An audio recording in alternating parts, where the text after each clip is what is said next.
इसको। वैसे हम बताएं आप लोगों को भूगोल कई प्रकार के होते हैं कि नहीं होते हैं, और जिसमें से कुछ टाइप्स दिया हुआ है और कुछ अभी हम लोग चर्चा और करेंगे। सबसे पहले देखिए जनसंख्या भूगोल, जो हमारा पॉपुलेशन ज्योग्राफी होता है, इसके अंतर्गत कैसा होता है। जो लिखे हैं वो तो बहुत बेस्ट, और जो नहीं लिखा ऐसे वो लोग करते रहिए, कोई दिक्कत वाली बात नहीं है। इसमें क्या बताया गया है कि जनसंख्या भूगोल में यह जनसंख्या के प्रकार, यानी कि जनसंख्या कितने प्रकार की होती है, ये हो गया। पॉपुलेशन के विस्तार हो गया, आवर्जन जनसंख्या के प्रतिबंध हो गया, और जनसंख्या के देशांतर इत्यादि का नॉलेज हम लोग इसमें लेने का काम करते हैं, और इसी को हम लोग जनसंख्या भूगोल कहते हैं।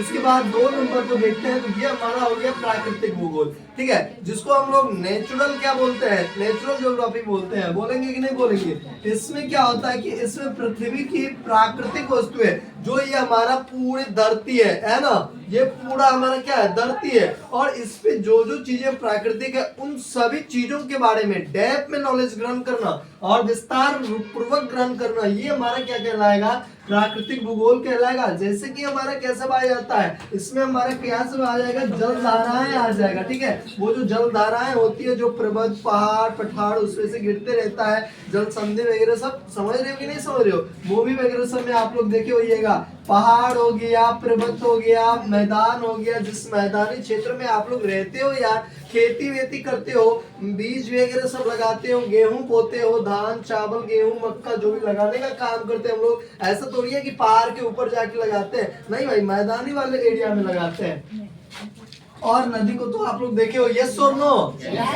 नदी को किसी के बाप ने बनाया है, तुम्हारे पप्पा बनाए हैं, अपने लोग के पिताजी नदी को कभी बनाए हैं, नहीं बनाए। अतः ये क्या है, प्राकृतिक रूप से इसको किसी ने नहीं बनाया, ये ऑलरेडी है, ठीक है, जो इस धरती पे ऑलरेडी अपने आप होता है, उनको हम लोग प्राकृतिक बोलने का काम करेंगे। ये झीलें हो गया, वनस्पतियां हो गया, वन्य जीव हो गया, और वन्य प्राणियां हो गया, ठीक है, वन्य जीव और वन्य प्राणियां, इन सभी के बारे में डेप्थ में जो नॉलेज लेने का काम करते हैं, ये हमारा क्या कहलाएगा, भौतिक जो है सो कि भूगोल कहलाने का काम करेगा। इसके आगे हम लोग जलवायु को देखते हैं। जलवायु में क्या पाया जाता है, वेरिएशन पाया जाता है, अलग अलग जगहों की अलग अलग प्रकार की जलवायु पाई जाती है। अभी हमारे लोगों का जलवायु अलग है, पंजाब लोगों का जलवायु अलग होगा, पंजाब में रहने वाले लोगों का, और महाराष्ट्र में रहने वाले लोगों का अलग होगा, एमपी में रहने वाले का अलग होगा, और दूसरे देश में रहने वाले का तो दूसरे जैसा होगा।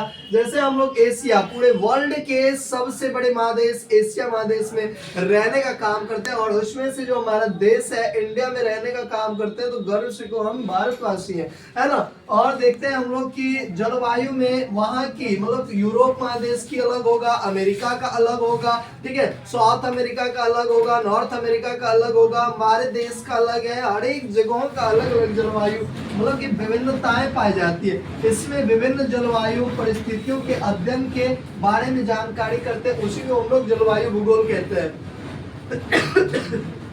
ठीक है, तो हम लोग विभिन्न जलवायु और परिस्थिति के बारे में जो अध्ययन करते हैं, तो ये हमारा क्या कहलाएगा, जलवायु कहलाएगा। हर एक जगहों की जलवायु अलग अलग प्रकार की होती है दोस्तों, ठीक है। जैसे हमारा टेम्परेचर हो गया, वर्षा हो गया, हवा हो गया, मौसम हो गया, और मौसम संशोधन हो गया। अब बताओ, अभी यहाँ का टेम्परेचर मान के चलो कितनी डिग्री है, बहुत कम डिग्री होगा, अभी 14-15 डिग्री सेल्सियस होगा कि नहीं होगा। इस बार जो ठंड पड़ा 2021 से लेकर के 2026 तक में सबसे ज्यादा ठंडी इस वर्ष पड़ी है, ठीक है, जो कि हमारा 8 डिग्री सेल्सियस 7 डिग्री सेल्सियस तक जो कि जाने का कारण क्या, टेम्परेचर हमारा, और अभी वही 14-15 डिग्री सेल्सियस होगा। हर एक जगह का टेम्परेचर एक जैसा नहीं होता है। आप घर के अंदर घुसोगे तो वहाँ का मतलब कि टेम्परेचर कुछ अलग होगा, घर के बाहर निकलोगे तो वहाँ का टेम्परेचर कुछ अलग होगा कि नहीं होगा। और तुम मिट्टी के अंदर चले जाओगे तो वहाँ का टेम्परेचर कुछ अलग होगा, और तुम चंद्रमा पर चले जाओगे तो वहाँ का टेम्परेचर कुछ अलग होगा।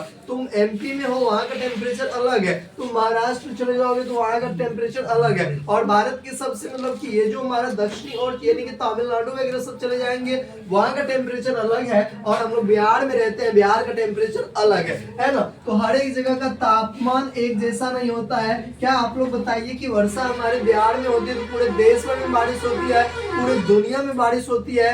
पूरी दुनिया बारिश नहीं होती है, किसी जगह बारिश होती है तो किसी जगह बारिश नहीं भी होती है ना जी। और हवा की बात करें तो हमारे तरफ कभी कभी गर्मी भी पड़ जाती है और किधरों हवा चल रहा होता है, ठीक है, किधरों मतलब कि हवा है तो किसी जगह हवा अच्छा नहीं है, ठीक है। और देखो मौसम तो हमारा चेंजेबल होता है, कहीं कुछ तो कहीं कुछ तो कहीं कुछ, ये सब चीज हम लोगों को दिखने को मिलता है। मौसम संशोधन, और मौसम संशोधन के बारे में भी हम लोग डेप्थ में जानने का काम करते हैं। और इसके बाद हम लोग मानचित्र भूगोल, जिसको हम लोग बोलते हैं मैप ज्योग्राफी। मैप ज्योग्राफी समझ रहे हो ना कि मैप ज्योग्राफी के अंतर्गत क्या होता है? मैप ज्योग्राफी के अंतर्गत क्या होता है कि ये जो हमारा जितना भी नक्शा है, मान के चलो तुम्हारा जो भी घर बनाना है, कुछ भी बनाना है, इस घर की लंबाई कितनी है, चौड़ाई कितनी है, कितना मतलब कि त्रिज्या है, सब चीज को मापने का जो काम करते हैं, ये सब किसके अंतर्गत करते हैं? मैप के अंतर्गत हम लोग मापने का काम करते हैं। और जमीन को नापना हमारा क्या कहलाता है? मैप कहलाता है।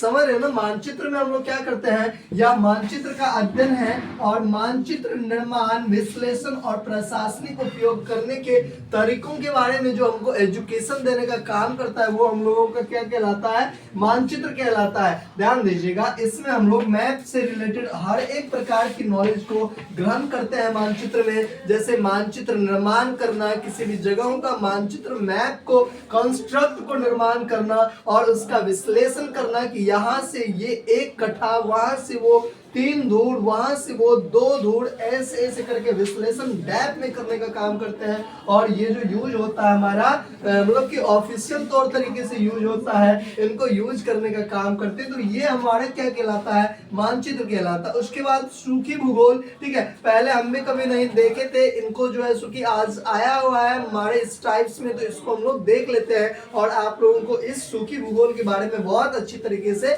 समझ में आएगा। तो सुनो ध्यान से, इसमें क्या होता है कि अर्ध क्षेत्रों और अर्ध बंदरगाहों के अध्ययन के बारे में जानकारी होती है। इसमें क्या होती है? अर्ध क्षेत्रों और जो है कि बंदरगाह, जो बंदरगाह दूसरे देश से या दूसरे महादेश से सामान आने का काम करता है, वो सबसे पहले बंदरगाह पे रुकने की काम करती है। जो बड़े बड़े कंटेनर होते हैं तो उसको हम लोग जो भी होता है आयात और निर्यात के लिए सबसे सुलभ साधन होता है जलमार्ग। और जलमार्ग के मतलब कि जलमार्ग जहाँ पे विश्राम करता है, जहाँ पे पहुंचता है, तो वो हमारा क्या कहलाता है? बंदरगाह कहलाता है। तो हमारा अर्ध जो है सो कि क्षेत्रों और अर्ध बंदरगाहों के बारे में जो हम लोग डेप्थ में नॉलेज ग्रहण करते हैं, यानी कि बंदरगाहों से रिलेटेड चीजें और बंदरगाहों के बारे में जो नॉलेज ग्रहण करते हैं, वो हमारा क्या कहलाता है? सूखी भूगोल कहलाता है। जहां मानवीय जीवन और जल आपूर्ति विशेषताएं मुख्य रूप से अर्ध प्राकृतिक होती है। बात तो सही है। और क्या होता है कि मानव का जो जीवन होता है वो जल की आपूर्ति और जल की विशेषताएं मुख्य रूप से